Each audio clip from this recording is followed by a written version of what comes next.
How to close your first real estate wholesaling deal when you're high school or college age. What's up, guys? Zach in here, and I talk with Davis here, who runs a seven-figure wholesaling operation, and he shares exactly how you can close your first deal in college, or if you're even younger than that, in real estate wholesaling. Before we get into it, guys, remember you need to smash that like button and subscribe to get the most true value from me, and let's get in the video. Okay, and can you break down really quickly like your first like wholesaling deal and like kind of that process, because there's so many people watching this right now. They haven't got their first deal. They're younger than you and they want to see someone like you that's actually done this business. Can you really share with us like your story getting that first deal? Yeah, so I started out getting delinquent tax lists from the tax assessor. I started out with my local county, pulled a list, found all the properties that are delinquent on property taxes, got it skip traced, and just called every single person on that list. Went on about two appointments until I actually called this guy. And it's pretty interesting. So I called this guy who owed like $1,000 in property taxes on a piece of land. The land had some road frontage on a really busy road.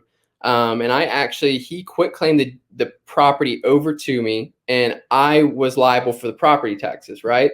So in my mind, I was like, okay, I'm going to quit claim this property. I'm going to be liable for the property taxes, but I'm going to get a big banner, and I'm going to put "We Buy Houses" on it and put it on that property because, I mean, it was really busy road frontage. So that's essentially what I did, thinking, okay, if I get one deal, I can pay off the property taxes, pretty much get the property and still have the marketing. And that's what I did. And then I put the banner up, ordered the banner. I literally had like $1,000 to my name. The banner was like $250. I just went for it. And about 2 days later, a guy called me, invited me out to come look at one of his properties that he had inherited from his sister. And from then I just locked it up, and I literally assigned it the next day for $19K. Oh my, how old were you? At the time, I closed the day before my birthday, and I think I want to say I was turning 21. Oh Yeah, my gosh. I want to say I was turning Wow. 20, maybe 20. Yeah, What did that $19,000 do for you? man.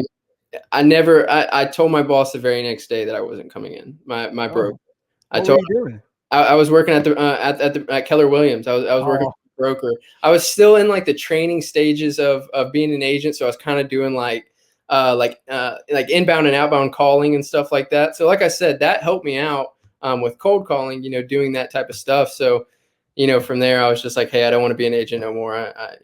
I'm just going to do this full time. So wow. I mean, $19,000 divided by the three. I mean, that would have been like a $600,000 plus in listings. I mean, that's I a lot had of work. they were paying me a salary to start off, and it was $24,000 a year. So it was, it was a pretty easy decision. Yeah. Wow. That's amazing. I mean, my number one question for you is I know the answer. I mean, I started at 17, but why would a motivated seller give you any credibility if you were 21 years old? In my opinion, I think it's just all about how you carry yourself. If Mm. you you do your homework first of all. I took at least 2 months just studying, what to do like on appointments and how to really, understand this business. So I think having the knowledge kind of translated into confidence Mm. when I went on appointments, because I knew what I was talking about. I knew like lean process and probate processes and the whole 9 yards when it comes to transactions and getting it under contract and what that looked like.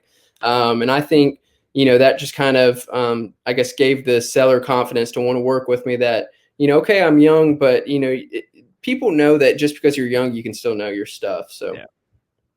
Wow. I mean, is there any tips you can give for someone right now trying to like get their first like appointment or two if they're like really young? What are some tips that you can give to someone?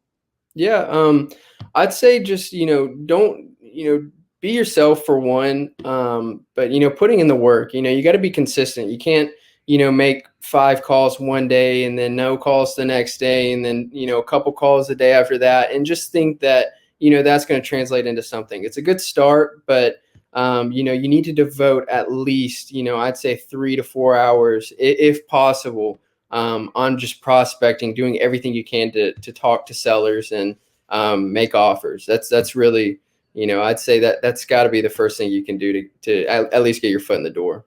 Thank you so much for watching that video today. If you want more free value for wholesaling real estate, remember to smash that like button and subscribe. Guys, if you want to join the best wholesaling real estate mentorship in the planet and join the wholesaling course that has the most people in it in the history of the world for wholesaling real estate, go to freewholesaling.com. It's free. There's no gimmicks. There's no upsells in this course. It is an absolute free wholesaling course. I've been told to charge thousands and thousands of dollars for it. I give it out for free. So like this video and subscribe. Join the movement for wholesaling real estate and go to freewholesaling.com and join my Wholesaling Houses for Real Facebook group. That is the largest mastermind in the country of like-minded wholesaling entrepreneurs who want to get connected absolutely for free and learn wholesaling real estate. Guys, I'll hope to see you there. Thank you so much, and I can't wait to see you in the next video. Have a blessed one.